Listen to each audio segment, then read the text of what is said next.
Hello, everyone, and welcome to the Hope Report, your light in the darkness, brought to you by the Lindell Recovery Network. I am Jason Perry. And I am Melissa Hooray, and I brought a special guest with me today, my husband Mike. This is the other Mike we've been talking about, guys. This is the other Mike. Yes. There's another other Mike as well. Mike Gunnan. This is the most important Mike.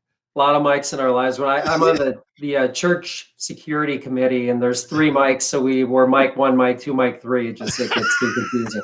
It's the greatest name ever, right? Yeah, I mean, at that point, just call everyone by the last name, man. Yeah. You got to come up with some kind of nickname to make it all work. So, how was your weekend, Jay? My weekend was actually good. It was busy for the Lord, but I'll tell you, Lauren nabbed a photo of Baby B hugging and kissing the cross up at the hill. Aww. And captioned it. It's on our Instagram page, Patriot Crusader Missions Insta page. Let me see if I can. I was gonna look it up. Yeah, it is. It's awesome. I got it on my phone. I'm trying to think of the best. Actually, you know what? I downloaded it here. So let me see if I can share it. But it's really a great pic. Oh, it brought tears to my eyes. You know, look at that. It's just funny that cross has become like this big part of our family. You know, and it's the defining point of this. Of our property. And every day they're making the trek up to the hill. We make the trek up to the hill, and it's just really special, and it's just getting more and more beautiful up there. I just had, in preparation for our shoot that we were hoping to do this week, I just had some my lawn guy come up and weed whack all around it, and we were getting ready to put fresh stones on it, and then there's a hurricane coming. So I know, I can't believe it. She is so precious. She is just the sweetest thing. It's a beautiful picture. Awesome. I'm very bummed I don't get to come and visit you guys tomorrow. We're going to have to reschedule, but I mean, it's a minor inconvenience considering what the people in the path of the hurricane are having to deal with. So definitely prayers for them, and my inconvenience will work itself out. Yeah, it's I mean, we still don't know really what's going on in New Orleans right now. And, again, that place is such a catastrophe. I mean, it's below water level. It's just one of those places where, every, decade or so, we're going to have to, rebuild it. And at what point is enough? I don't know. I haven't heard if any of the safety mechanisms or any of the protective barriers they put up, if those worked. But man, what I can't imagine doing. I was in Florida when Katrina came through, and like all those hurricanes that one season, that was just crazy. And we had to evacuate like every other week. And I was just like, I don't know why, like nothing in Florida is cool enough for this. No, you probably thought you were avoiding the hurricanes in Tennessee, right? Well, the good news is it'll just be a tropical storm here, which will be a bunch of wind and all that stuff. So for all you guys, I just put up on the screen the cross. That's Baby B hugging the cross, and all she does is talk about it all the way up. Beautiful. And of course, Matthew 19:14, Jesus said, "Let the little children come to me, and do not hinder them, for the kingdom of heaven belongs to such as these." So, amen. Again, just I am just so, like if people ask me what I'm most proud of, I always say it's my marriage. And now I would say next it is how we're raising B to, the head start that she has with God. I mean, I was talking to my dad, and we were just like, imagine if we had that head start, what our lives would have looked like, so what a gift, and like all these parents, like my mom, who's still broken as the day is long, is like, because I showed her the memorization of that B had already memorized John 3:16. She's like, "Are you okay with your nanny doing that?" I'm like, "Okay." What? I want to give her a bonus and a double high five. What are you talking about? Are you okay it was the best surprise ever. Yeah, just craziness. She's one who said, we want to give me a choice, and which was basically she chose that, I was going to be the world was going to fill me instead of the Holy Spirit for a very long time. Yeah, that's right. So, but like I said, it's my marriage is my proudest achievement. And, I entitled this episode, how to fight for your marriage, because you guys have been through your struggles. We've talked about it. And, it's easy to talk about your marriage when it's all sunshine and rainbows, right? And and unicorns and the rest Glitter. of it. Lots of glitter. And lots of glitter, right? But it's the warts that that nobody ever wants to talk about. And Yeah. and I think your guys' testimony is a powerful one, and I'd like to get into it. And I think for the lessons on how to fight for your marriage, and then I want to just pre-salute you and say, hey, it takes a lot of courage to get on here. It's one thing to give a testimony about yourself, but when you're putting your faces forward for your marriage, that's and owning your mistakes, that's another level as well. So I salute you both. Well, thank you for saying that. It's all in God's timing too, because I think I shared with you guys, and hi Lauren, hi Michelle, that Mike and I are celebrating 17 years of marriage on September 4th. But 10 years ago, everything was a mess and we were on the brink of divorce. And a lot of people don't know that about us because we have more or less selectively shared our testimony just at churches and places we were comfortable. And, with that type of audience, I don't mean that type, but you know what I'm saying. Where you can control the reach of that, right? Exactly. And that's what you're so right. And that's exactly what Mike said, is this is going to be a little different for him because we have to control what we're going to say. Even though we are fine with answering whatever people want to know, we've had sort of a scripted thing. And today we're just praying for the Holy Spirit to lead us, and whatever the Holy Spirit wants us to say is what we're going to do. So this is sort of in celebration of our 17-year anniversary coming up, that this was the time to do it. Well, I mean, I think that's great. So tell us who you guys are today, like how you guys have overcome your challenges. We're going to go through those, but tell us who you are today and what you're doing. We know a lot about Melissa. We don't know a lot about, the most important Mike. There you go. All right. Well, I'll jump right in. So as Melissa said, 17-year anniversary coming up on Saturday. So that's very exciting. We moved down here to the Twin Cities, just south of Twin Cities in Lakeville in 2012. And we've been blessed in many ways. We have a great house here. We've got 3 beautiful daughters. Our oldest daughter is 26, and she lives not too far from here. And we have an 11 and 13-year-old, 2 middle schoolers this year. So that's kind of a big deal. God bless you. Yeah. 3-year-old. Yes. And my brother. we have a big yellow lab that lives with us that and tests my patients every day. We don't idolize him at all. No. Especially Mike. Yeah. He's a stressor in my life. Yeah. It's funny. People who don't have kids treat their dogs like they're their kids. And then once you have kids and you realize that things are completely different, you just see dogs so different after that. Yeah. They are the biggest pains in the butt out there. The one good thing is they're always happy to see her, unlike your teenagers, probably, right? Yeah. That's true. That's the only difference. Yeah. So, Mike, tell us a little bit about your upbringing, and then we can go forward with both you, Melissa. Yeah. So I grew up in northern Wisconsin, just south of Superior, Wisconsin, until I was about 10 or so, and eventually moved to Superior and spent much of my life in Superior. But when I was young, I had somewhat of a dysfunctional family. Both of my parents were alcoholics. My biological mom passed away at age 9. That was pretty traumatic. It was, I remember, I was pretty close to my mom. She had a lot of medical issues, epilepsy and heart problems and other things, but they both drank heavily. And one night at 3 a.m., we were all woken up to my dad yelling to call the ambulance. And my mom had a heart attack, and we lived in the middle of nowhere. It took a long time for the ambulance to get there, 30 minutes or more, and she had passed away. So that was pretty impactful at age 9 for that to happen.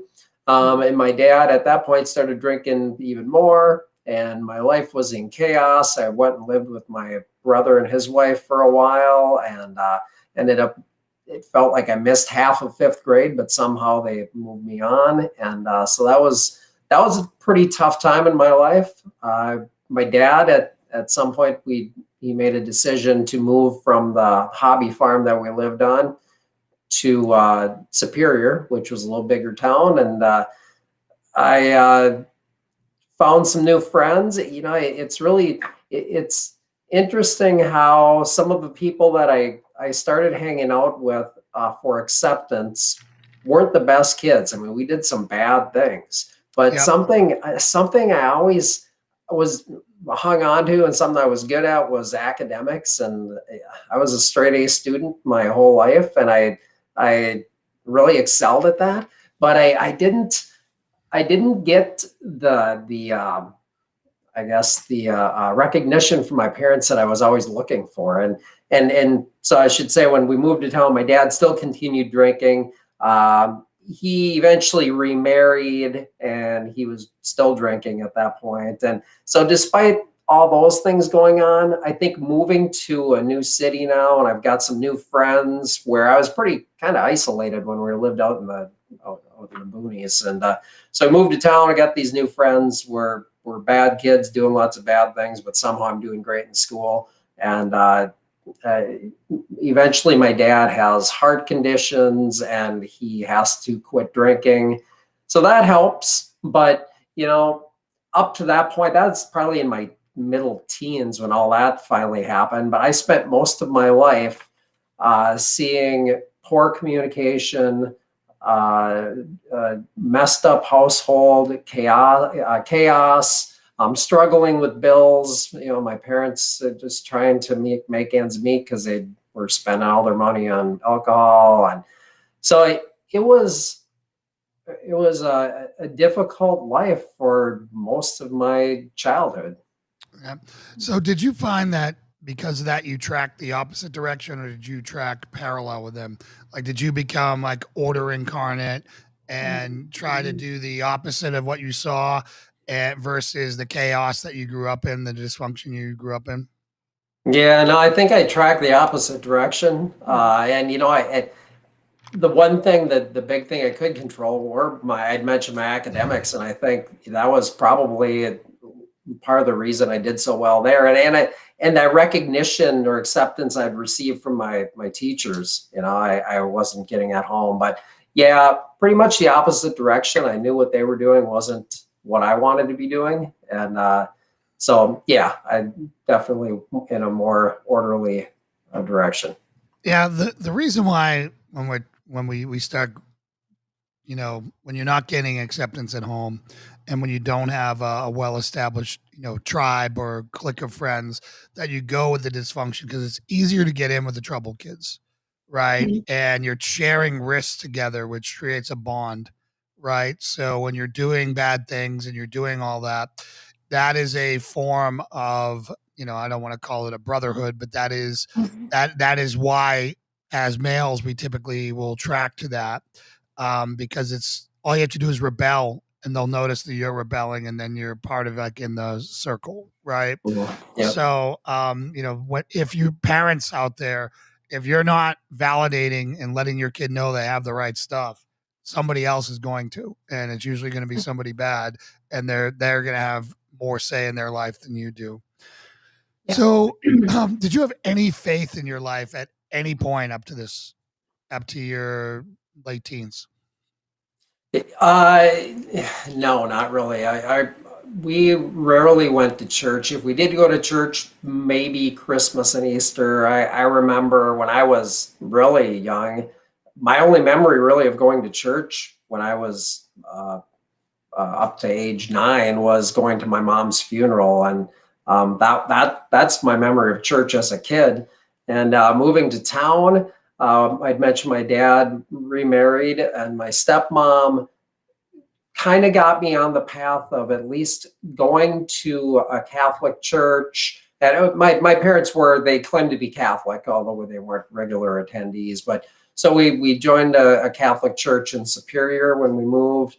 My stepmom tried to get me involved in going through catechism, confirmation, and it was more about, you know, and it's funny because it was a memorizing prayers, not really knowing what I was even saying or doing, but I was like, it was part of my academic thing almost, where I memorized 20 prayers. Look at how great this is. But I didn't really didn't really have a relationship with Jesus growing up. And even going into my teens, we attended church on Christmas and Easter, and we did the fancy rituals and all that. But it really had very little meaning. And then when I got into my 20s, I kind of just detached from the church until I met Melissa, and then we started going to a Lutheran church together. Well, that's a big segue, and I'd like to share some things that, you know, for people that know, you guys both came from alcoholic families, correct? Yes. On both sides, on you know, mother and father, it sounded like for you, Mike, and Melissa, it was your dad more than your mom, right? Or was it both? Yeah, my dad more than my mom. She became evolved into an alcoholic based on living with him, but wasn't until she was into her 20s, 30s. Yeah. So you guys kind of shared that bond. Were you guys aware of each other during your teen years or during your 20s? Like, when did you guys first encounter one another? What's fun? That's a great question. I'm glad you asked that. But real quick, Mike and I had some acquaintances in common, because what's really funny, but I never knew this. You know, I've been married before, and my oldest daughter is from that marriage, which was forced out of sight of God's will, me trying to create a family for myself and force this guy to marry me. So we have this daughter, but he and Mike graduated together, and I had never known Mike or known that, wow. But they were in the same graduating class in Superior. And so we had some friends in common. Looking back, we have a lot of friends in common, but in the mid 90s, I needed a roommate. I was a single mom and I needed a roommate, and I had this woman come and live with me for 6 months, just very brief. I lived there alone the whole time, but she turned out to be a big train wreck. But she was Mike's ex. So one day she, Oh, wow. I know. It's quite a cluster. But one day she said, "Hey, my ex-boyfriend's going to come over and install a shower for us," because we had this not very great apartment that had like one of those clawfoot bathtubs. And Yeah. so this guy's in our bathroom. And so I just met him one time in like 1998. She's like, "This is Mike Hooray," you know. And at that time I was a bartender. I was deep into my binge drinking. You know, we just met in passing. And then 5 years later was when we crossed paths again. Very cool. Yeah, it was kind of a cool thing. So take us from there. I don't know where you guys want to go. You know. Oh yeah. So the parental thing, I think we had a lot in common with that, except that I did pretty well in school, but I wasn't like this hard driving academic. I was a people pleaser though, and I didn't want adults or authority figures to be mad at me. So I would try to, you know, manipulate or yeah, I didn't want them to find out what I was doing on the side or on the weekends when I was binge drinking. Mike actually never even drank until he was into his 20s. I mean, I don't know. Yeah, Mike, was that because you didn't want to end up like your dad? Is that why? Yeah, I'd seen the destructive effects. I'm sure that was a big part of it, and you know, my big focus was school, and just it wasn't my scene, I guess. Yeah, my dad was a big pothead, and I wanted nothing to do with it because I associated that with him. So I was like, nah, that's not my gig. Yeah.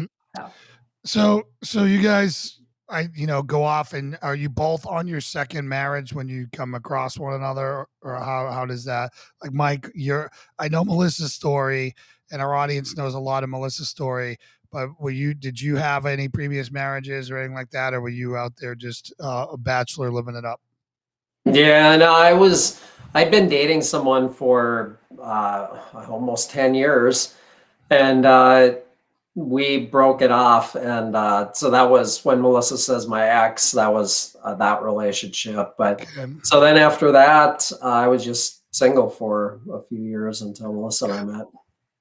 So tell us how you guys met, and then then we'll take it from there. Do you want to talk? Well, so the late 90s, like I said, I think this is important because it just shows God's strategic plan. And that was part of what kept me. I mean, I guess I could say it's part of what kept me in the marriage, was that I truly believe that God brought us together, and that we let the devil get a foothold in our marriage. But everything in the first 7 years was wonderful. The way we met. So it was 1998, and I don't usually share this because often people will give me a hard time about it, but to me, it's very impactful that we hadn't seen each other for 5 years. And then fast Right. forward to September 9th, 2003. I had only quit drinking 3 weeks before this. However, I had been single for a long time. I mean, I had been raising my daughter as a single parent. I had a few, casual relationships, but nobody serious. And I had to go on this news story across the street from where I worked. They're like, go get this story real quick. It's a pie throwing contest, or it's a Packer Viking border battle thing. And I'm like, this is the stupidest story I've ever heard of. I don't want to do this. That sounds so Wisconsin, Minnesota, I must say. Doesn't it sound like the hard news that you'd want? The hard driving news. I'm surprised it wasn't like one side throwing pies and the other throwing like cheese. Well, yeah. The sausages. Our office was right across the street. We didn't know that. We worked across the street from each other. So half of the employees there at my office were Viking fans. The other half were Packer fans. So we'd always make these big group bets, and the loser had to take a pie in the face. So the Vikings fans were always losing. Pretty much. Yeah, for the most part. Not in that case. This case. Yes. And it was primary election day. So I thought I was going to have this big, great news story. And they're like, we're going to have you go do this pie thing. And I really was annoyed, and I didn't want to. I wanted somebody else to do it. And they're like, just go over there. It'll take you like 15 minutes. It's right across the street. So I walk over there, and I've got the camera guy, and we're hauling all the stuff. And everyone, they're like, oh, here comes the news. They're all excited. And I thought, this is embarrassing, And so they're getting ready to do their pie thing. And I see Mike. And I see, he's got this super ridiculously tight Vikings t-shirt on that they forced him to wear to shame him. His face is painted with red paint, and it's just embarrassing. But I thought something looked familiar about him. I'm like, gosh, that guy looks familiar. Something about him is familiar. So they went through the whole thing. He took the pie in the face. And then I was kind of like magnetized by him. Like, I'm going to interview this guy. Because everyone else was all these older ladies. They were like 50s and up. Like most of the people he worked with, these older ladies. It's a nonprofit. There weren't a lot of, like good looking guys or anything. So you went right for the good looking guy with a pie in his face. Well, I thought, I want a good news. I want a good video. Yeah. I want something that looks good. So I go over to him and I'm like, hey, can I ask you a few questions? So we start doing the interview. And then at the end I said, don't we know each other? And how do you remember it going? You're like, how did we just kind of caught up with? Yeah, well, I just said, well, yeah, I come over to your apartment. Melissa was my ex, and we just kind of Teresa, Teresa the other was person. My ex, and we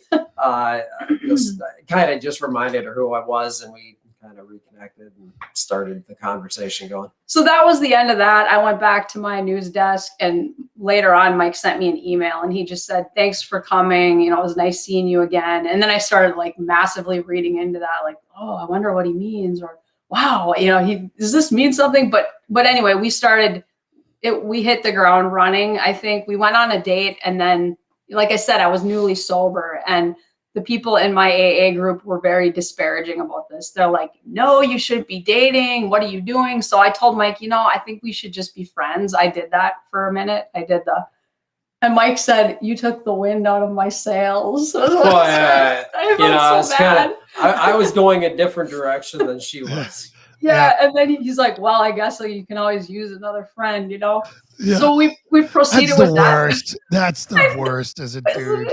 It's that. Well, I was listening to somebody else rather than listening to God. And so I did that for a couple months. And then I just had this gnawing feeling that I was missing a really important opportunity. And Mike had actually also been praying and he was at his mom's grave, actually. And he was wondering, should I keep pursuing this? I don't know. I don't want to keep reaching out to her. It seems like it's not going anywhere. And then we don't need to talk about the Aerosmith thing, but so he invited me to an Aerosmith concert. This was in 2003. And I was like, well, I like Aerosmith, I want to go. So I thought, hey, we'll go as friends. But after that we just hit it off. And I knew that we were meant to be much more than friends. So we were married a year later. So the Aerosmith concert sealed the deal? Well, yeah, I know that sounds kind of worldly, but we had so much in common. We just hit it off. I mean, we just our souls synced, and that's just how it felt. It was. Well, I think it was a 3-hour drive each way in the car. Yeah. And it gave us time to really connect. And yes. Yeah, Lauren, So friend how zoned. much? I know he How still gives much? me a hard time. How much Poison, Bon Jovi, and oh, who else out there? Guns N' Roses. Did you guys listen to on the way to the Aerosmith concert? We have CDs then, or was it still cassettes? I think I don't know. At least it wasn't 8 tracks. That's all we got. No, we weren't that far back. That's funny, Lauren. Friend zoned. I know. I felt bad because I didn't really want to friend zone him, but my AA people were very pressuring him, and my sponsor was like, "Oh no, it's much too soon for you." Anyway, but that probably is an important part of. Maybe it's a part of the story, but yet looking back on 17 years or 18 years together, I knew that it was the right thing. I knew he and I were meant to be together, and that's part of why I couldn't throw the marriage away and why it was so hard when we started going on our hard times. All right, so let's take it through the next part. Let's go through, you know, when you guys got married, when you decided to get married, what made you decide to get married, and then, you know, the good years. If you can kind of roll over that, and then we'll dive into what happened. Yeah. Yeah, so we got married in 2004, and like I said, my daughter was about 9 when we got married. She's in the picture behind us. So she was 9, and she did have a relationship with her dad where she'd go see him once a week, but they weren't super emotionally bonded. And Mike really stepped in and was an amazing stepdad to her and did all the things with her, like teaching her how to drive a car. I mean, as she progressed through her teen years, he did an amazing job. And we were just a family of 3. And she would go stay with her dad once a week, and we would have date night. And she was a bit older, you know, she was 9, so it wasn't like she was a baby, but we had tons of the first 7 years, I would say, of our marriage were really amazing, where we just loved being together, bonded over everything, and did everything together. Oh, and church. We had started going back to church. Like Mike said, we were both out of church for a while. And my mom had been attending this Lutheran church, and she said, "Hey, you guys should check it out. I really like the pastor." So we started going there. This is part of our journey. Looking back, it doesn't fit with where we're at now, but at the time it was a good way. We got into Alpha. We got into some groups to help us get back into the Bible, and we were in a Bible study and stuff, so that was good. But I want to answer Lauren's questions here. Melissa, had you been completely open about being a recovered alcoholic? Yes. And I remember that because I was nervous about saying that because I had just quit drinking like 3 weeks before, right? Do you remember how that went? How when I told you I didn't drink? Yeah, you know, and that didn't matter to me so much because it wasn't a big part of my life. I could take it or leave it. I could have a couple beers with some friends, but it wasn't a big part of my life. And I didn't, it didn't matter to me. I was ready to be supportive of that. Did you know anything about Melissa's troubled past? You know, anything of that, or was she starting with a clean slate with you, other than her confession of, you know, hey, I can't drink because I have a drinking problem? Oh, he had people telling him I wasn't a good idea for him. Okay. Right?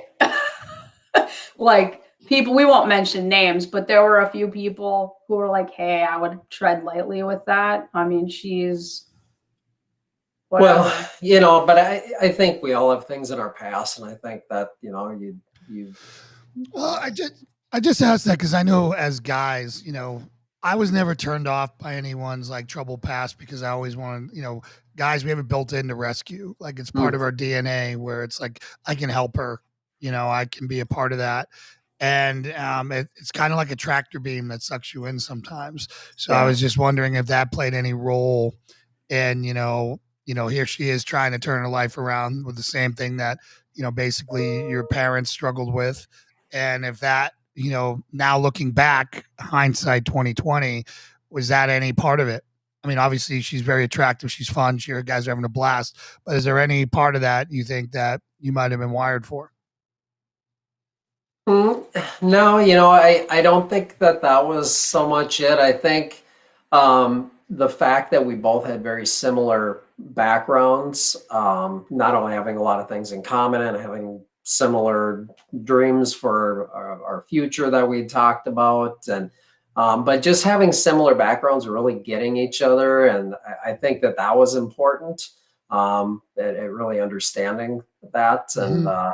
But yeah, I think it was more about that. Oh, great. So, so despite all the wave offs or the people who were saying anything, you went all in. How long? So you said you got married in 2004. Is that right? Yeah, we got married. We got engaged 6 months after we met, and we got married 6 months later. So it was 1 year almost to the day after that pie throwing day. Wow, So it that's moved cool. fast. Wow, that's What? very fast. That's great. I Yeah, it don't, was great. I don't like prolonged courting. I don't I don't either. really believe in that. Well, I didn't either, and I felt, I had been married once before. Mike was 31, and it, like what, and I wasn't pushing any of this either. I mean, I will just won't say that. Mike's like, I wanted to propose at Christmas, but I thought it was too soon. I mean, so he waited like a few more months. But yeah. I think we both felt, we wanted to get married. We wanted to have kids. We had all these plans that we want. We didn't want to wait. We didn't see any reason to wait. Were your family supportive? Yeah, my dad, actually, we don't have much. Your dad was still alive, and my dad had passed away like the year before. And Mike actually took my mom out for dinner and asked her if it told her about his Oh, plans. It was really sweet. And I think very your cool. dad, did you talk to your dad about it or? I'm sure. Yeah, I'm kind of a traditionalist that way. Yeah. Yeah, very cool. So when, I assume it was all smooth sailing. When did you guys start notice that you had a problem? Yeah, so this is all a lovely, fluffy, happy story. You look at the Yeah. picture of your wedding day and you're like, man, I'm so in love with this person. I'm never going to feel any differently about them. And we felt like we were really doing everything the right way, making plans instead of just having things happen and being proactive instead of reactive. So it was about 4 years before we decided we wanted to start having kids. We were together with Haley, just the three of us, for about 4 years. And then we started trying to get pregnant, and I had two miscarriages. But then the third, and I was 35 or 34 when we started trying. And then we got pregnant with Macy when I was 35. And then 2 years later, Emmy. So all of a sudden, we had two small kids and a teenager who was kind of starting to go through some problems, life trend, mental health and different Yeah. things. So it started to be, I don't know if you want to say anything about that. Yeah, I mean, it was that we kind of transitioned into a different wave in our lives. So, when we first got married, like Melissa was saying, we were going on date nights all the time, and we were still in the honeymoon phase and dating, and the kids came along, and I loved the kids. I loved having babies and doing all that, but it was easy to put the marriage on the back burner and not do date night. And we didn't have a big network of people that could support us and watch the kids. And so we were paying babysitters, and that's, you go out for a date and you come home and you drop another 50 or $60 on a babysitter. Yeah. So that got a little pricey. And so I think that we really were good at running the household and taking care of the kids. We were like a machine, but really kind of quit nurturing our marriage, I think. Yeah, I was just gonna talk about that. You guys became partners. Yeah, Partners absolutely. Partners in the business of raising kids. Yep. Right. And the marriage, which is supposed to be the top priority, becomes like number 42 on the bottom of the list behind everything else. That's, everybody who I've ever spoken to or, has experienced divorce, that tends to be the case. Right. So now you have two people who are supposed to be fine, who are supposed to be one flesh according to the Bible. And now they're kind of separate. And that doesn't bode well. It does not bode well. So let's take it from there. So the kids got you guys going in different directions, and you guys are drifting, and you're kind of form this business partnership without unofficially, where you're raising your kids, but you guys are not seeing to each other's needs. You're not connecting with each other, and your marriage is on the back burner. Yes, and I think something important to note here is how a lot of the dysfunctional things we learned in our childhood started to come out. Our childhoods started to come out at this point, when before it never really was an issue. I mean, we never fought, we never had conflict. We never had fights. And I remember thinking that was kind of weird, or, gosh, we never disagree about anything.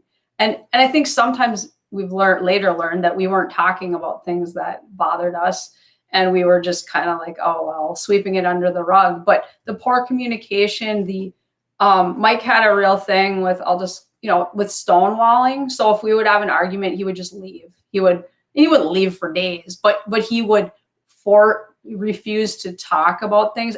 But I would do this persistent, like, talk to me thing. And so neither thing worked.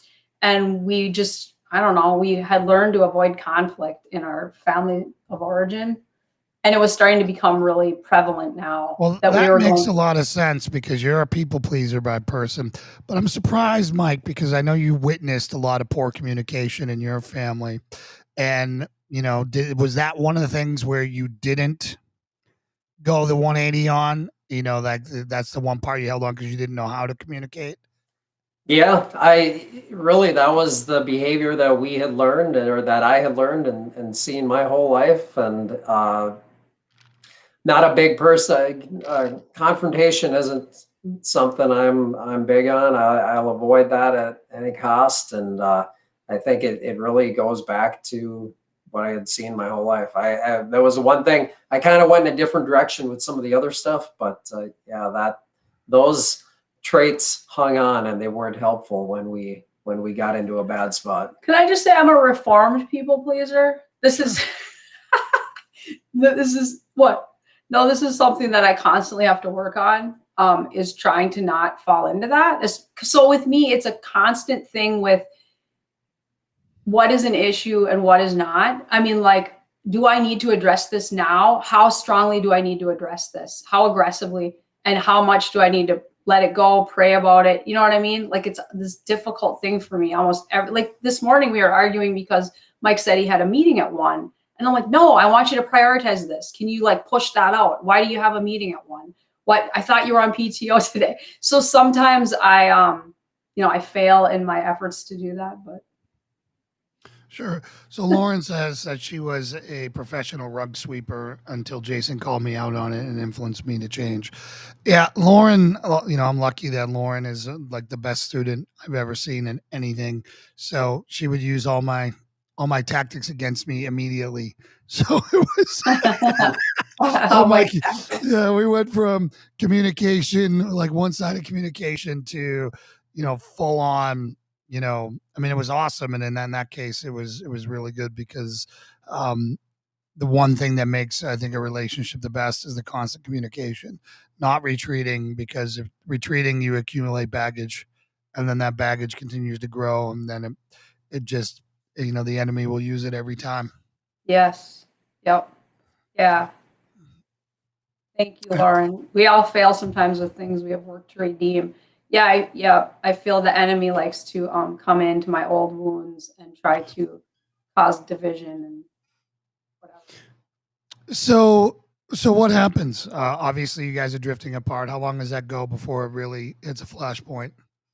Okay, so 2011 was kind of the year where this started happening, where I felt like Mike was really distant, like we just weren't having the kind of things during the day of like little texts and calls, and just like it felt like extreme disconnect. And when we talked, our communication was very surfacey. It wasn't like sitting down and having these long talks we used to have. It was just like, what do procedural about the household, or who's picking up this kid, that was all. And I had a feeling of growing discontent, but I just kept thinking, we're just going through a bad time right now. I don't know that I really addressed it with him. I'd say, I feel like you're distant, or I'd say things like that. And he'd just say, I don't know. What do you mean? What do you want me to do? I don't know why you feel that way, So it didn't really go anywhere. So I sort of gave up on that. And meanwhile, later, I started, how do I want to get into this? I started, and this probably sounds like Lauren said, it's such a common trap where somebody else steps in, and maybe the devil opens the door and says, hey, this person's really interested in you. They're paying attention to you. They want to hear about your feelings. They're going to sit and talk to you for hours. They tell you look nice, things like that. And for me, for a long time, I didn't really see the danger, because in my mind I had this clear line that I'm not going to cross. And I thought, as long as I just stay in the little flirtatious, let's just, flirt, that there's no harm in flirting, right? So I thought that I was being careful and I was just having a little fun that Mike didn't need to know about. And no means did I think this is going to destroy my marriage or I want out of my marriage. I wanted to fix things, but I didn't really know how. And I felt like he wasn't responding when I would try to bring it up. And then Mike, meanwhile, had fallen into something as well. Yeah, well, before Melissa and I had met, I was playing softball, playing volleyball. I had a group of friends we'd hang out with. And so some of that I continued with some of those sports. And so it was just through mutual friends and, developing an emotional relationship with somebody was really where it started to go the wrong direction. Yeah. And, the flirting thing, I want to make sure we think that if any energy you spend outside your marriage on the opposite sex or someone you're attracted to is taking away from your marriage. So I just want to offer this tip to everyone out there who may be watching this. No, you can't be just friends with them. No, you just can't be friends with her. You're right. If you want to do that, you like, if there's like Lauren and I have a rule, if we're going to be having, unofficial comms with somebody or friends in the room, it's to both of us at the same time. So Lauren will be CC'd in a text, particularly if I'm helping somebody with their walk in faith or any of that other stuff. So it's completely transparent. Yes. And, that really, really helps for everybody out there who has something they have to navigate like that, or has some things where they want to do, just to make sure that no one, trust me, transparency dispels all drama. Right? It just keeps drama and it keeps people's minds from wandering, and envisioning things 1,000 times worse than what really happened in real life, and so on and so forth. So it sounds like you guys both met someone. How serious did it get? So I'm glad I like how you ask these blunt, straightforward questions, because people at church don't ask this stuff. They're like, just tell your thing. But I think Mike can share how he feels. I feel like my thing, I felt like I could control it, and I felt like I never planned to have it go anywhere. I felt like I didn't have an emotional attachment to that person, that it was just like a side thing I was doing till Mike got in line. But I feel like Mike's developed into where that other person thought, this is going to go somewhere. I want you to commit to me. So it became much more entangled for him than it was for me. And we, we don't really talk about those details a lot, because for a while, not anymore. This was 10 years ago, but those details kept me really in this battle of yours is worse than mine. You did more than, you were more invested, or you told her you loved her, things like that, where if we get into the details, I could get just spun out on that. When Mike would say, well, you were with this guy. I mean, it ultimately ended up in a physical thing. So why do you think you're any different than what I did? Those types of things kept us constantly battling with it. I don't know if you want to say anything about that. Well, yeah, it became a physical thing on my part as well. And right. So I just want to get that part out there. So it's physical for both of you. And to come back from that is remarkable. So I just want to say that. But go ahead, Mike. Well, no, I just, like Melissa said, I think it was going down a path where this other person felt that maybe this was going to become something more than what I was thinking it was. And we got in deep, it was like I had two relationships going on, and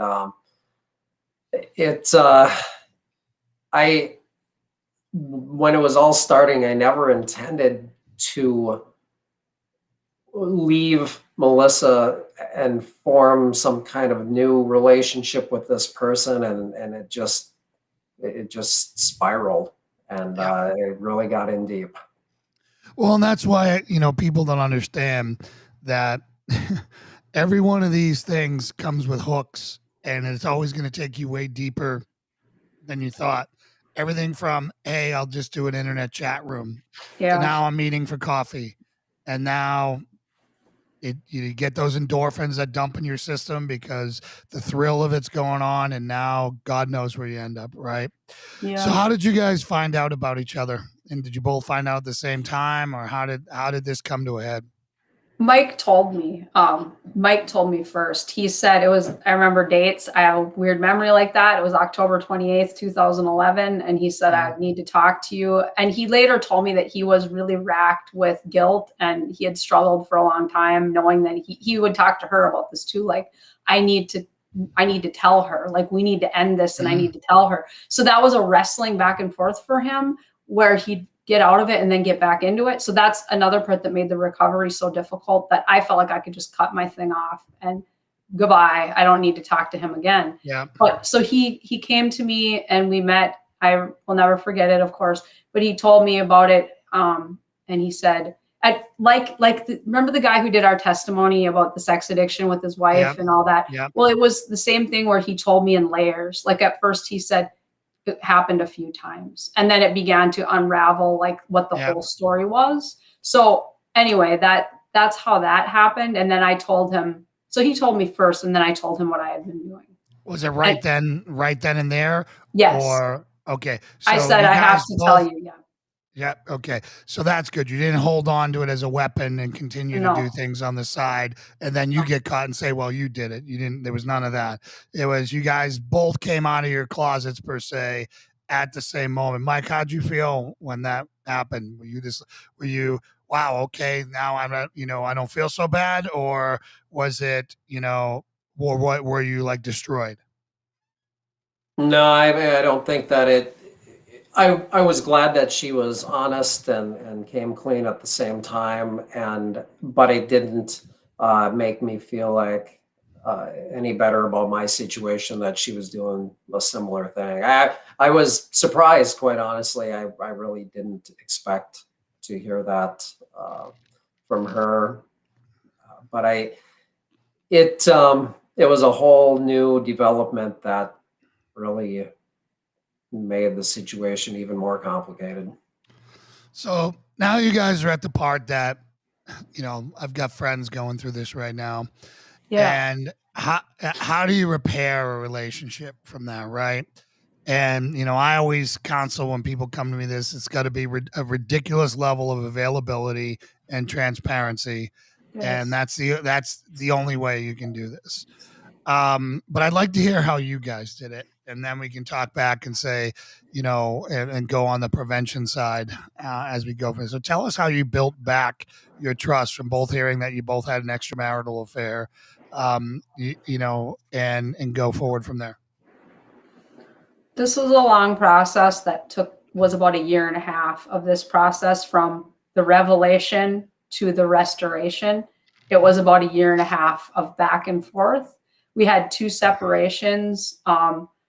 So immediately after it came out, we were just like blind. I mean, I think we were both stunned and trying to continue doing taking care of the kids. And they were like 1 and 3 at that time, but trying to continue doing our things that we did.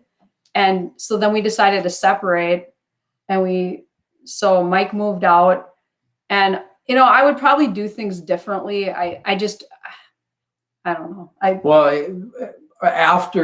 Not long after so that was October of 2011. A few months later, we made a decision to move to the Twin Cities. To get a fresh start? Yeah, well, kind of. Yeah. I agree with that. Yeah. I think that's kind of important, right? Because, I can just imagine, there's the restaurant that you guys went to, the hotel, like you just ruin an entire city, town, whatever. And all the questions and all the, whereas if you go to someplace new, it's yours. Right. Yeah. So go ahead. Well, no, that's all right. And as we started looking and looking back now, we can see how God had his hand in all of this, because we came down here and started looking at apartments and daycare, and the costs were exponential compared to what we were paying back in northern Minnesota. So we came back and we were really deflated. We thought, man, we're not going to be able to do this. Well, within a few days, I got a call from my boss and he says, hey, we're restructuring our department. I'd like to give you a promotion. Melissa was able to get a promotion and transfer with her job. So now all of a sudden we can't afford to do it. We make the move. We thought, is this geographical we were not in a good escape? place when Is this a smart thing to do? Are we just going to have the same mess down here, and now we're in a place where we don't know anything? And we moved down here. We did that, and we kind of started attending a church, and we kind of sat in the back. We weren't really engaged, and it just, we weren't in a spot where, well, I guess I wasn't spiritually mature enough at that point to reach out for help. We were trying to fix it ourselves. Yeah. We went through counselors. Yeah, we had like 4 different therapists. We tried to do all the worldly things to fix it. Yeah, that was the other question. And then if I could back up a little bit, were your kids aware of any of this when this was going down, or were you guys able to keep your heated conflicts away from them? They were really young. Macy was 4. She does remember him living at a different place. She would be like, oh, I remember going over to this other place. And for a while when she would say that, we would, it was painful. We explained to her that Dad and I had some problems and we were apart for a while. They don't know all the details. And that's another thing that when the time comes that we'll share with them, they do know that we were separated for a time, but they didn't see anything really. What about your older daughter? Oh, it was a big problem. I did a lot of damage there, and I made a lot of mistakes that probably relate to some of our issues we have now. I confided in her like an adult. I shouldn't have done that. Right. I would be emotionally, I'd come home and she'd be sitting there and I'd talk to her and she'd ask me and we would have conversations. She was like 16, 17. And so she had a lot of resentment with us. And even when we tried to fix it, she's like, well, how can you get past something like that? How are you going to become okay with that? She really wasn't really encouraging about it. Like a lot of people have said that to us, like that would be a deal breaker for me. If that happened to me, I'd be out of here. I don't know. Nope. Even our family, like my mom, she was super hateful in the beginning. Well, why are you trying to fix it? Yeah, no. And I think when you don't have Jesus in your heart, those are things that you say, right? Yeah. But it's like, if he can forgive me for all the things that I've done, there's nothing I can't forgive Lauren for. Amen. Right. I mean, and that's basically it's getting yourself out of the way, Yes. and too many people are so narcissistic without even knowing they're narcissistic. They're so self-focused that they're going to be they use that measuring stick, and that's the measuring stick that's going to be used against them. Right. Yes. It's just, I understand that there are problems. I understand that there are wounds. I understand that all these things happen, but we are called to forgive. Right. Yeah, you're so right. So, Mike, I haven't gotten the feeling that you're a spirit-filled Christian yet at any point in this yet. I think you're kind of dabbling, but have you fully embraced Jesus at this point when you're trying to, I imagine that, Melissa, I think this was part where you were kind of leaning into the Lord. If I remember, I'm trying to get the timestamps right. Yeah. On when you really leaned in, and I'm wondering if when you leaned in, you pulled Mike, but where were you guys kind of in this timeline? We were sitting in the garage last night trying to remember all the specific details of how everything flowed. Yeah. Well, there was a point where I had mentioned we started going to church and that wasn't going so well. And I just kind of quit going to church. And at not long after that, we decided, so we moved down here in July of 2012. And by that fall, we made up our minds we were going to separate. So I get this separate townhome, and we started talking about divorce too. And so we've got these 2 little kids that are 2 and 4. We're going into the Christmas season, just trying to set the scene here. And I'm living in this townhome, and they're alone. It's a very depressing place. It's I start abusing prescription meds. I start drinking a lot. I at one point go back to the townhome where Melissa and the kids are living and get my deer rifle. And I'm in a low spot at this point. Right. Not, I'm not thinking clearly. And so yeah, I went back over to my place that night, and I'm not sure where that was. And when that happened, I was just step in and say, prior to that, I had said, I can't do this anymore. I just want to be done. Let's just end this. It's not going anywhere. And so Mike came over and got his rifle, and I felt like the Holy Spirit was telling me to just go over there and check and make sure he was okay. Not like, hey, I want to get back together, but I had to go over and make sure he was okay. And I remember I went to the townhome and I just stood and we had a conversation in the doorway. He just opened the door and I said, if this is going to work, Jesus is going to have to do it. He's going to have to do something with my heart, because I can't, I don't know how to do it. And so like the door was open a crack. Yeah. And that's how it was around February, March of 2013 at this point. So yeah, and the Holy Spirit working that way. You're not the first person to tell me that. Chad Robichaud, who pretty famous guy now. He's over in Afghanistan rescuing people. He runs Mighty Oaks. He was I think the middleweight champion, UFC. All those things. And I remember he was I believe I'm recalling his story. He was literally in his closet with his gun in his mouth, getting ready to pull the trigger. And the Holy Spirit told his wife to go get him, and was banging on the door.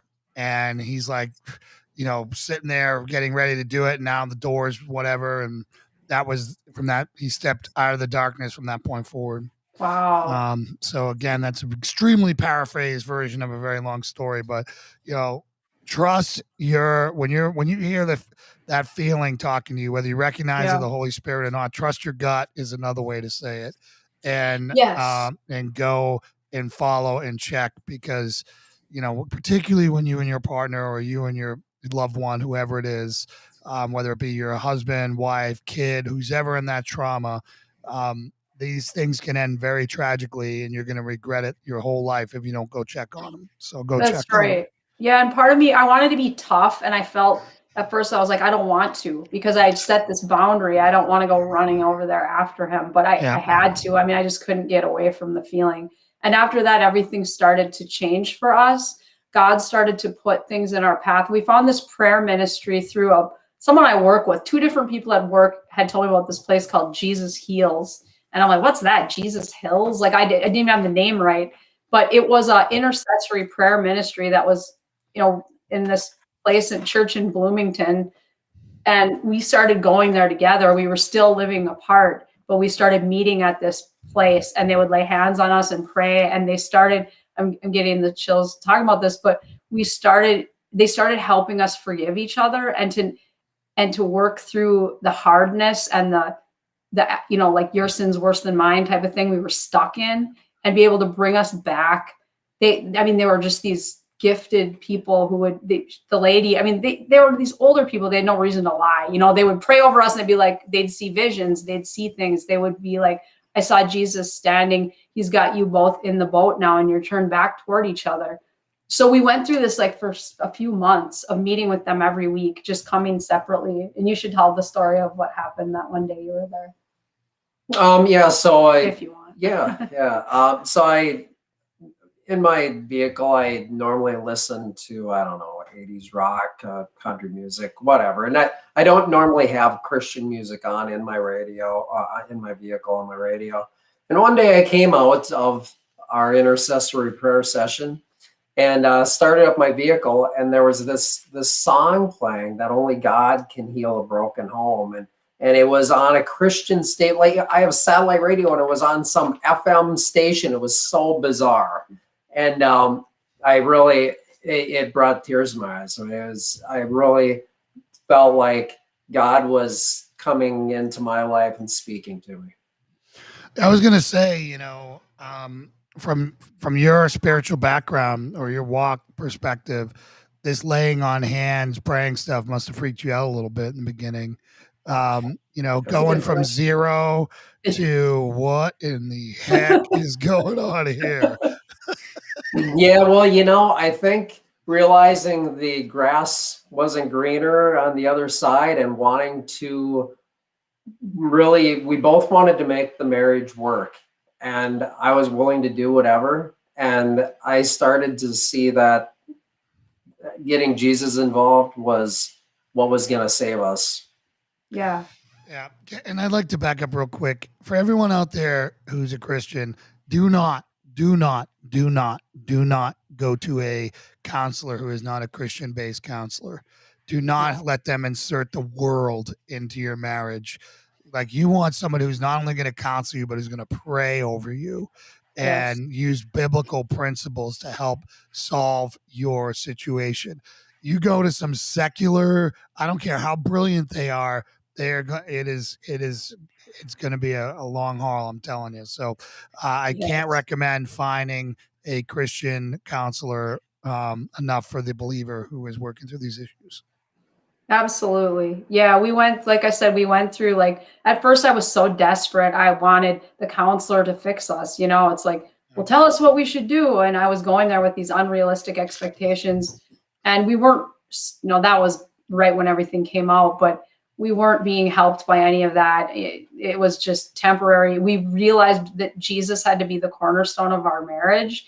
And, we thought we were doing everything right at the beginning, but really we had never resolved these conflicts from our family or all that baggage that we brought into the marriage. And it just, it took 7 years, but eventually it came out. So yeah, that's where we were really helped by that prayer ministry more than anything, probably, in getting our back on track. Had you guys found your church yet at this point, or a church or a spiritual mentor for you both? Have you guys found, like, Mike, did you have a Christian friend yet? Melissa, did you? Like, these things are really tough. And, talking about how you were coming home and sharing that with your daughter, which caused, a lot of problems going forward. People have to understand that, your family is not the person who you should go to with your marital problems, because they can't kiss and make up with them. Right. It's got to be a Christian friend. Right. So they're going to hang on to every bad thing you ever said. Yes. And they're not going to have that forgiveness in them. Right. Which is part of what you're talking about. So going to a trusted Christian confidant that you can do that, and who is going to say, listen, you're not going to hear, you got to forgive him for this. And who is a mature believer is so key in these moments. Okay. So key. But go ahead. Well, Mike Gunnan, our friend, our pastor, Mike's friend, for many years, he had him. And what's funny, I was going to mention this when we had Mike on. One of the times I was with that other guy, Mike called me, and I didn't answer the phone. I was like, oh, wow, why is he calling right now? And so I did have people, we had been in a church down here right when we started, like I said, the church where we kind of sat in the back. But we did get involved in other things there, like this thing called Water of Life. That was a healing ministry. And we went to a weekly Bible study. So we started to engage in that church a lot more. And Mike has always had Mike. I think that's probably one of your strongest spiritual, really Christian people who speaks into your life. Mm-hmm. Yeah. But for a long time, Mike, this is like a huge thing for Mike to be doing this. And I know a lot of years have passed, but I always used to pray. I just prayed that one day this testimony could help people, because we were full of shame about it and we didn't want anybody to know. And we just, even now talking about it, part of me thinks, who's going to see this? Because we all want to put forward this thing that we have this great marriage, and I can't believe that happened to you guys. You guys went through that. And I know that's just the enemy. But we want to take what he wanted to use to destroy us and use it to help other people, because so many people don't think they can overcome an affair. They think that's too much. Well, if it's something minor, I could probably forgive it, but not that. That's too much. And to show people, we're 10 years past that now. And really, God has restored us, and he has made us so much stronger because of what we went through. No, I see that. And if anything, I think it raises you guys up in my eyes, because that's such the amount of faith, and you're actually doing what God commanded us to do, which was to forgive and love one another. And we try to limit that, and there is no limit to that. If we have a limit on that, then when we get to them, that's what's going to be used against us. So again, I think that it's always inspiring to hear marriages that came out of struggles stronger, because when it's sunshine and rainbows, it's easy. Yeah. You know, Yeah. you don't really find out who people are until you're tested with dark times, and dark times are refining moments where the impurities are burned out and you come out stronger. And I'm glad to hear that. So, you know, the part that we're kind of at right now, is the part like my friend who is going through this, and they're in the trust building cycle. And I'm like, it's going to take time. You confess, you move forward, you accept, but understand that the healing process and the trust building process takes time, and you need to be as patient as they are forgiving. Right. Yes. And Yes. that's what you real that no people get that, don't get that equation. Like, you're supposed to forgive me and we're done. No, Yeah. no, no, no, Let's no, not no, no, bring no, this up no. again. Yeah, you know, it's going to be a process, and now you need to be as forgiving of them as they you know, as they are, you know, and patient as when they start bringing things up, and start doing that and saying, "Hey, I understand," and work through that. How long did it take you guys to fully put this behind you? Lauren's question here is a really good question. Have you struggled with it rearing its head over the years in a manner that brings back conflict into your marriage? How do you navigate when Satan puts memories back in your mind? Absolutely. And I'll let you speak to that. I think it was much harder for me than it was for Mike. Like I said, my thing kind of cut off with no emotional entanglement. There was more on his part that made me fearful, jealous, worried, anxious all the time, and would trigger me. I mean, I don't know how many times I would tell him I was triggered. So, Tarek, maybe you could talk about that a little bit. Well, you know, I think part of it is it's going to take time, and when, especially when it's fresh, and it's hard not to bring stuff up. But what we learned was every time we brought that stuff up from the past, we'd get in a fight and bring something up. It would knock us down a few rungs. We were having a hard time, a lot of trouble healing. You know, we learned the statistic when we went through our marriage rebuilders thing. It was for every one negative comment, it takes 5 positive comments to offset that, and it's true. I mean, when you keep digging up the past like that, when you're lacking intimate, or when you're struggling outside of the bedroom, having intimacy inside the bedroom is pretty tough. You know, I mean, and it takes time. I think you started to become very open. I just talked to him about, please don't get mad. I need you to not get mad when I have a question, or like I want to look at your phone, or I want to go in your, you know, because we could talk about the transparency, the all access, the access to everybody's stuff. And not only that, we had that right away, but also don't get mad if I want to actually do that. You know, or don't be like, why are you doing that? Why are you still don't trust me? You still don't trust me? So maybe it was not necessarily saying, okay, we can never talk about it again, but when we bring it up, it was less vindictive, or less of an attack, and the transparency and knowing where I am at all times. Yes. And so I think, and so maybe being able to talk about it in a more of a productive way. And for a long time, I didn't want Mike to go away. Like he had to change his work schedule so that he, you know, there wasn't any overnight things because that, you know, that wasn't a big part of his life anyway. But at that time, that was to cause too much anxiety for me. Yeah. Well, the thing that to me that was funny is a friend of mine who's going through this, and he's like, "Yeah, I have no privacy." I'm like, "Welcome to marriage, bro. There is no privacy, right? Yeah. You guys are one flesh. There is no privacy. So if Lauren wants to pick up my phone and go through it, it's not my wound that she's dealing with; it's her wound that she's dealing with, and everything on that phone should verify that I'm still the great dude who I say I am." Yes. Right. You know, it should just reinforce what you say you're doing, and it proves you consistency over time. Sure, you can look at my phone anytime; it's right here. I don't care. Actually, one time he told me, he's like, you can take my phone and keep it in your pocket for a week. I don't care. Like whatever you want to do that will help you feel better. That's fine. Oh, well, and that's what you got to stop taking it. So people got to stop taking it personal, because you don't know the psychological warfare that's going on in that person's head. And if it can be relieved by just scrolling through your texts, so be it.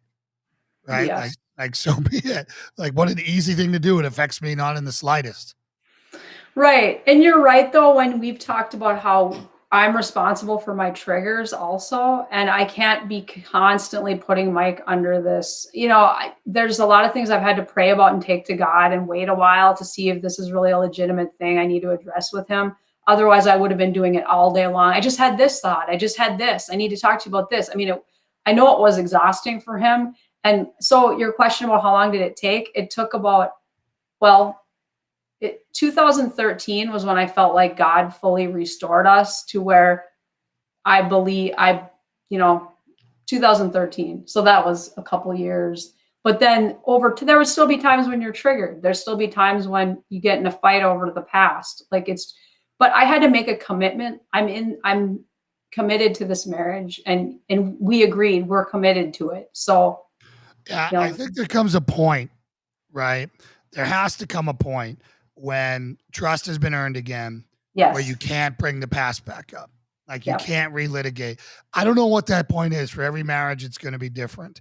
But at some point, if you bring up what you did back in 1987, or or whatever, or 2000, and it's 2021, that's an issue, right? So again, it's got to be, there is a time, and I don't know what that time is, and there's probably some formula out there in behavior or science or psychotherapy or whatever. But at some point, forgiveness is forgiveness, and it's back, and you can continue to verify for the rest of your relationship. Trust me, verify that you're related. I have no problem with that, but don't beat me up for something I did 20 years ago when I haven't done anything since. You're right. That type of thing.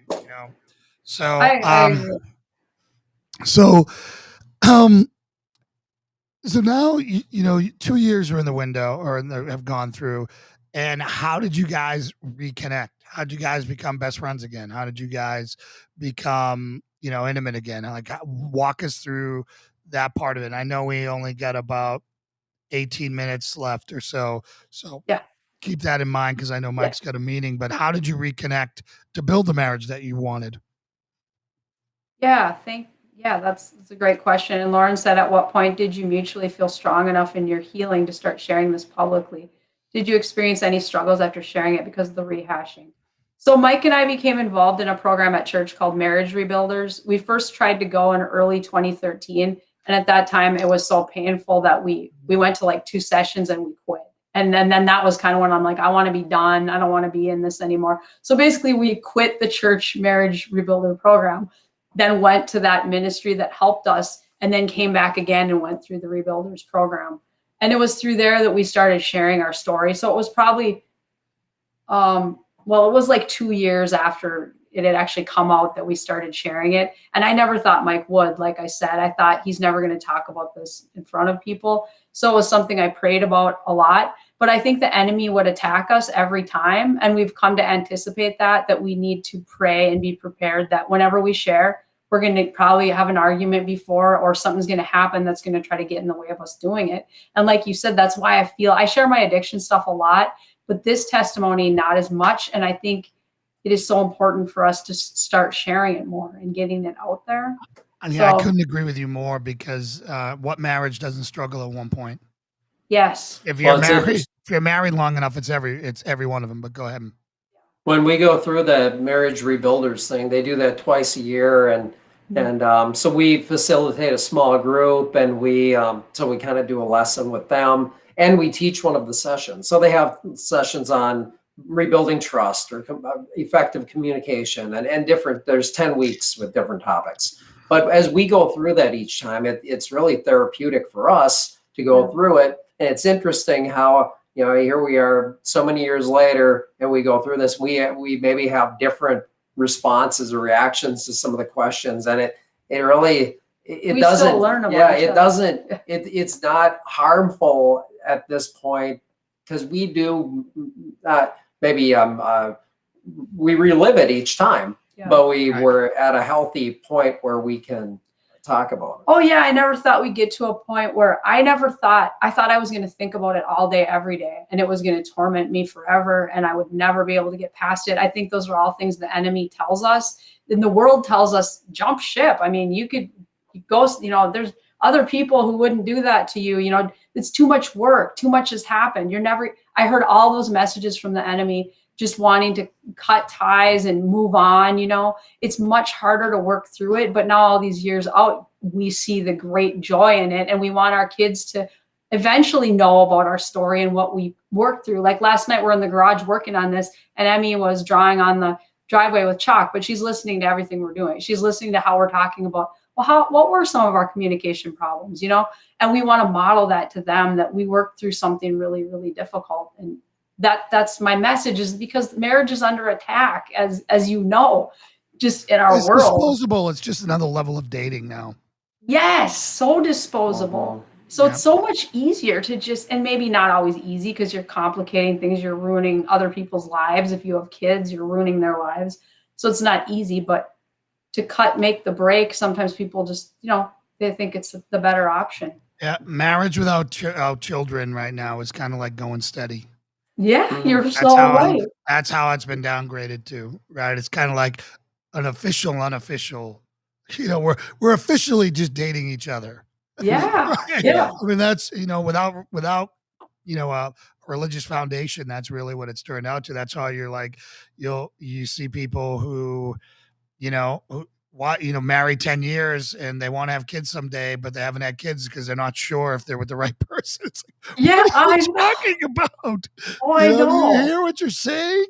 Oh, yeah. We would hear that from couples in the marriage group, where they'd be looking at each other like, I don't know if you're my person. Like, I don't even, they were all in very different places. Not all of them were Christians. Some were, some weren't, but you could see the ones struggle who were not willing to put Christ at the center of their marriage.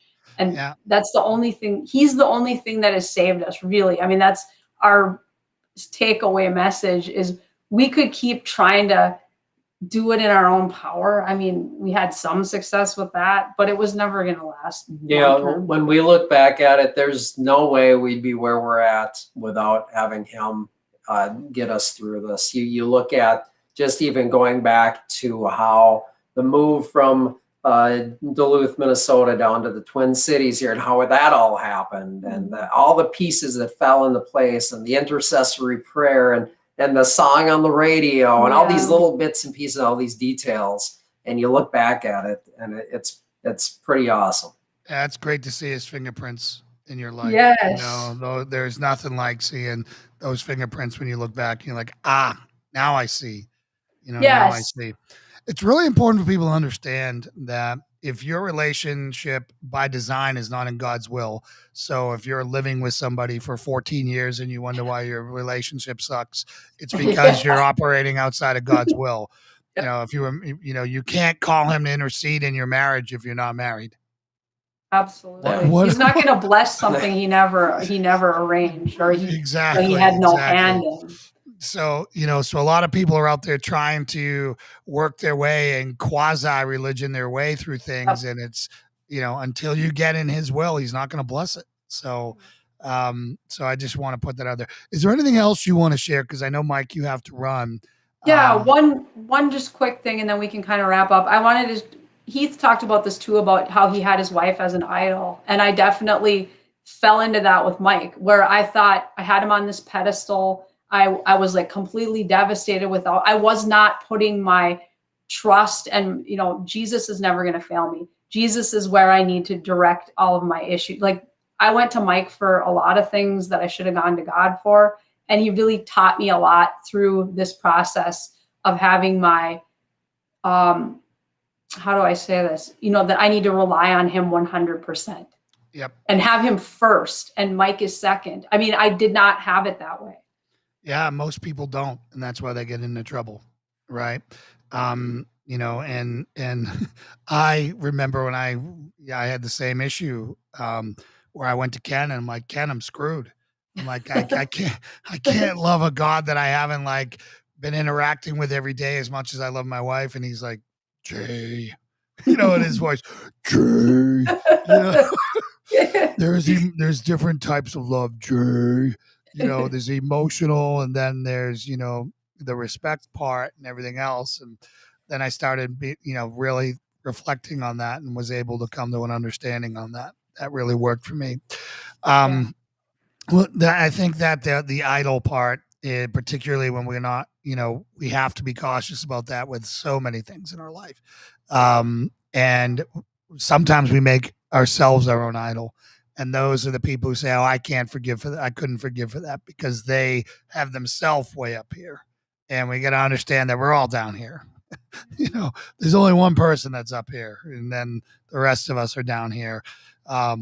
So is there anything else you guys want to add before we go? And then Melissa, pray us out.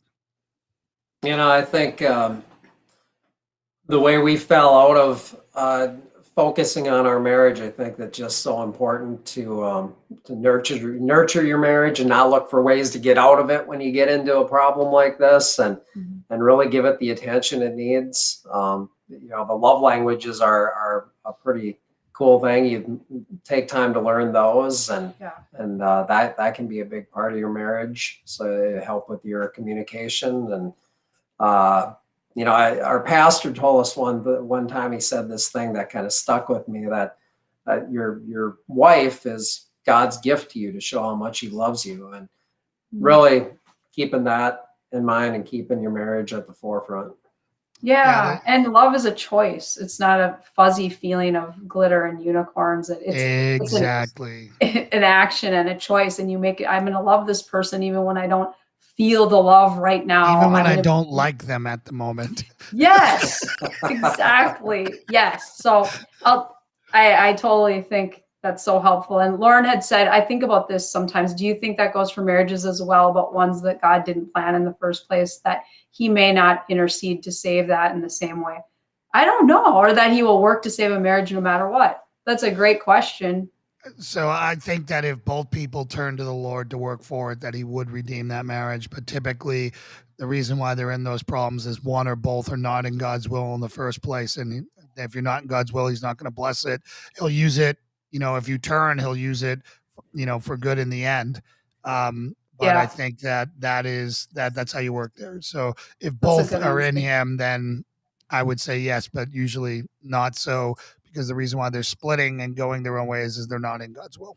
Yeah. Well said. If that makes sense. No, I totally agree. So take us home and make sure you pray for you guys as well. All right. Lord Jesus, I'm just so grateful today to be sharing this testimony, Lord. I thank you for Mike, and I thank you just for our years together and coming up on 17 years of marriage. Lord, I thank you for the gift of marriage that you created for us between one man and one woman.